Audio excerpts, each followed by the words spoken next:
Welcome back to the Relaxing Ghost channel here on YouTube. As always, your host with the most, Ghost. Today we got our NXT War Games Survivor Series 2019 review. I'm a bit late on this, guys. I apologize for that. Just been under the weather for the past week or so. I did watch these shows live, so I was happy to sit back and watch most of these shows live. And it just gets to a point where I'm a little bit too busy during the week and whatnot, and kind of burned out by the weekend. So let's get into this, guys. Both shows were from Chicago, Illinois, or Rosemont, wherever the hell it is, in the All-State Arena. Awesome venue, one of my favorites. And this took place on the 23rd and 24th? Yeah, the 23rd and 24th of November.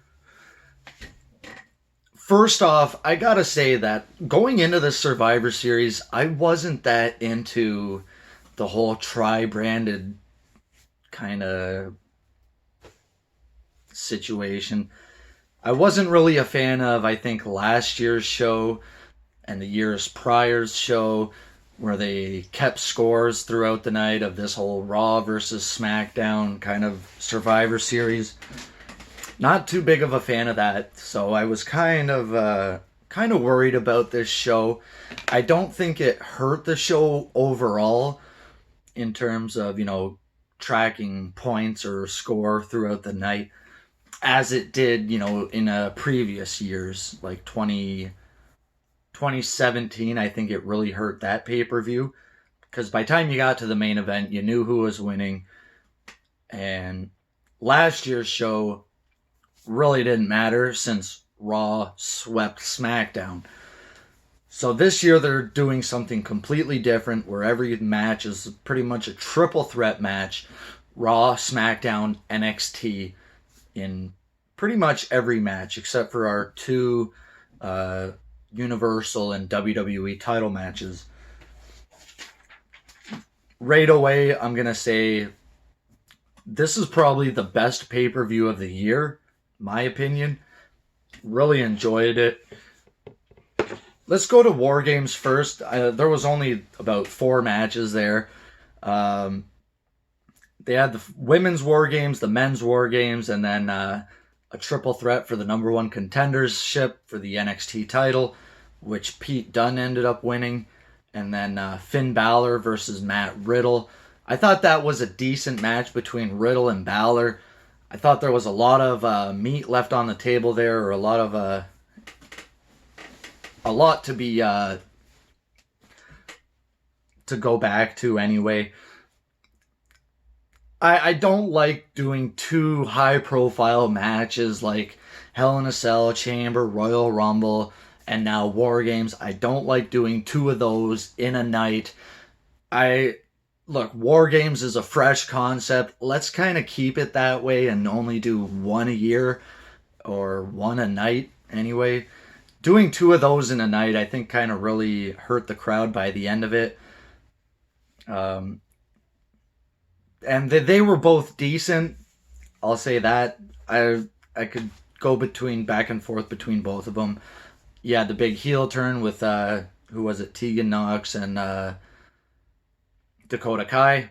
So Dakota Kai turns heel there, and they ended up winning anyways, 4-on-2, which kind of made no sense. They could have done that during the match or towards the end of the match, after the match. I think it would have had a little bit more heat to it to cost the match. So I would say War Games was a fairly good show overall, besides me not liking 2 War Games in a night. That's just me. Let's go to Sunday night Survivor Series. like I said, I didn't think I would be too into this pay-per-view, but this actually turned out really well. As for predictions, we didn't get to do it this time around. There was a lot of moving parts. We did have a planned prediction show, but things fell through. So I went 5 for 9 in my predictions. I thought this was a fairly predictable show. I did expect NXT to go over in a majority of these matches just for the fact that, you know, NXT's the hot thing. It's on now on USA, whatever. So they're really pushing for the NXT to get over. First match of the night, not including the pre-show, which we had a cruiserweight title match, a triple threat match involving the tag team champions, which the War Raiders won, the Raw Tag Champs, I believe. And then we had a 10-team battle royal, which Bobby Roode and Dolph Ziggler won. And I believe they are on SmackDown. Lio Rush retained his cruiserweight title. And we go into the pay-per-view with a point apiece for Raw, SmackDown, and NXT. They start the night off with this 5 versus 5 versus 5 traditional Survivor Series elimination match. This is the one match I did not see on this show, so I'm not going to really talk about it that much. NXT did get the win here, but if I had to rate it, I'd probably give it a star and a half. Second match of the night was the triple threat match between Nakamura, AJ Styles, and Roderick Strong. This is a match to go back and watch. This is fantastic. You got the US champ, the IC, and the North American champion. This is a hell of a match here. Roderick Strong got the win here, and again, must watch in my opinion. Roderick Strong is so underrated. I think he's, you know, more overlooked by guys like Adam Cole, Pete Dunne, Finn Balor, so on and so forth. But he's a true gem. Definitely go out of your way, find some Roderick Strong matches. Check him out, man. He's a fantastic wrestler. Third match of the night, Pete Dunne versus the NXT champion, Adam Cole.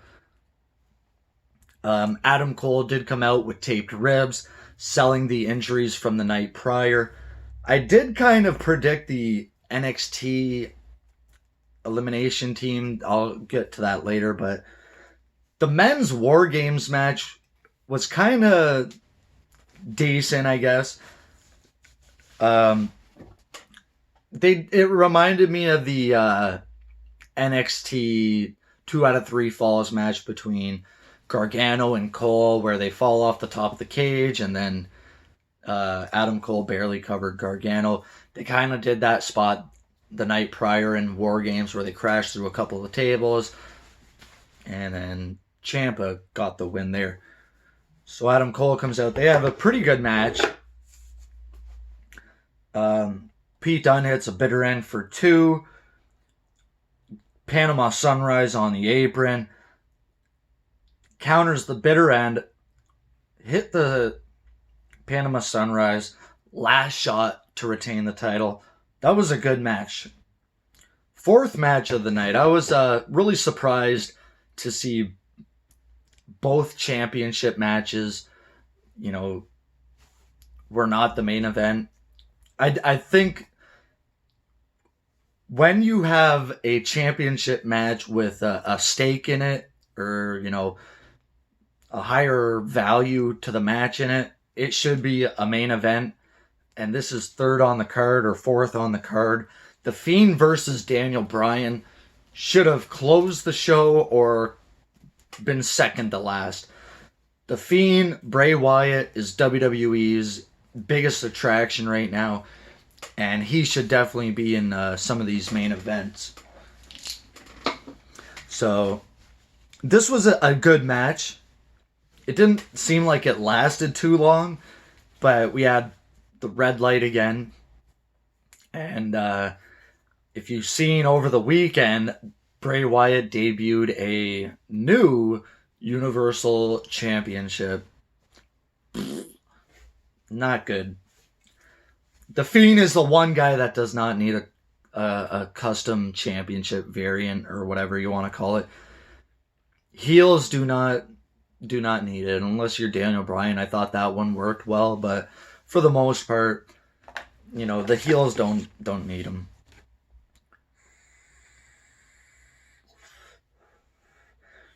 I thought this was a great match. It could have went a bit longer. Daniel Bryan hits the running knee at one point for like a 1.5 count. They're doing the yes chants throughout the Allstate Arena. This was, filled with some good crowd heat, some good crowd interactions. Bray Wyatt with the mandible claw to retain. Thought the right man went over here. And I love this feud. They have great chemistry together. They obviously know each other pretty well by this point. They've had a lot of matches together. So I thought this one came off pretty well. 5th match of the night was our second traditional Survivor Series elimination match. 5-on-5-on-5. My biggest complaint, and the biggest complaint I heard about this match, was that Walter was eliminated right out of the gate. Must have been about 2 minutes. And he was like the only guy in this match with a championship. You do not eliminate your UK champion first. I think that hurt him in a way. You could have eliminated a few others before him even. I think Walter is the one guy who kind of been a star of this match, but they did do something with Keith Lee as well. So I predicted that they kind of would have went with the War Games men's winners here, because they didn't announce a team before the event even started. They announced it on the pre-show. Ciampa, Riddle, Keith Lee, Damian Priest, and Walter on Team NXT. And then we had Seth Rollins, Drew McIntyre, Randy Orton, Ricochet, Kevin Owens on Raw. On SmackDown, you had Roman Reigns, Ali, Braun Strowman, Baron Corbin, and Chad Gable. I did not know what to expect from this. Going in, you're thinking a traditional Survivor Series match. So there's going to be a lot of eliminations, which there were 14. And so Walter was eliminated right out of the bat with a Claymore. We had Randy Orton hitting RKOs on Damian Priest. And then Matt Riddle rolling up Randy Orton. Braun Strowman is counted out. Seth Rollins hits a curb stomp, eliminating Ali. This is just insanity at this point. There's a lot of moving parts here. Roman hits a spear on McIntyre. A spear at Baron Corbin, and Ciampa getting the pin there. It comes down to Rollins, Reigns, Ciampa, and Keith Lee. So Rollins hits a stomp to Ciampa. Keith Lee hits this Death Valley Power Slam combination. I believe eliminating Rollins. And Keith Lee was the star of this match, of the star of this show. He really stood out here. And that's pretty big for a guy that I know almost nothing about. He hits a huge power bomb for 2 on Roman Reigns. Reigns does end up hitting a spear to the win. This was a great match. I'd probably give it 4.5 stars if I had to rate it. I think Meltzer ended up giving it a 4.25. After this match, we go to the WWE title match. Rey Mysterio versus Brock Lesnar. No disqualification. Your WWE title match only goes 7 minutes, which I think is kind of sad. This pay-per-view ended at quite early, about 10:30 here on the East Coast. So overall, it went about 3.5 hours plus the pre-show, maybe 4.5 to 5 hours. They had 3 matches on the pre-show. I think one of them could have been bumped up.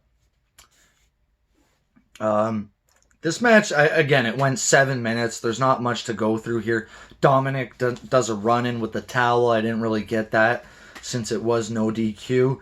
And then they both hit a low blow on Brock. We get a double 619.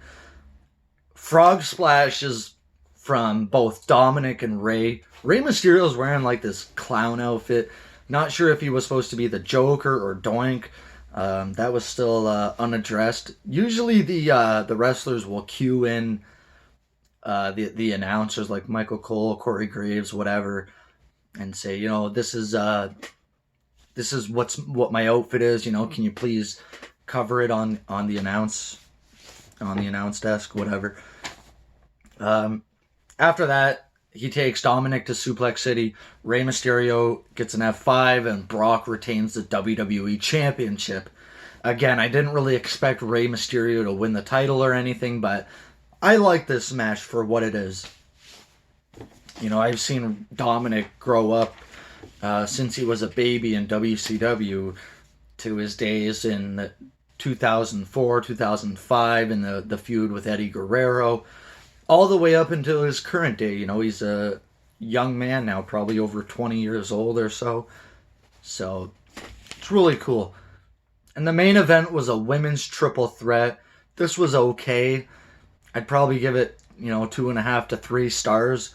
If I had to choose, this was between Shayna Baszler, Bayley, and Becky Lynch. There was just no heat to this. There was really no reactions to this. The crowd was kind of dead by this point, which is why I don't think it should have main evented. I am just waiting for WrestleMania to come around, and hopefully the WWE Championship will be the main event. It was a good back and forth match here with the women. Bayley looked very strong throughout it. I thought Bayley was my pick to win. So Becky gets knocked out by the announce table.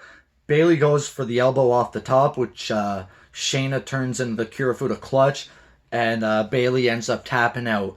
It was a decent match at best. I thought it went way too long for my taste. And I just think it was the wrong women's match to main event a show. So there it is. I'm definitely going to give this pay-per-view a thumbs up. In the poll, we got about 80% thumbs up, 20% thumbs down. So every pay-per-view, I post a poll on the channel. Just go to the community tab and place your votes. So let me know what you guys thought of Survivor Series. For me, it was a thumbs up show easily. And one of the best pay-per-views WWE done all year. Anyways, thanks for coming by. We'll talk to you later. Peace.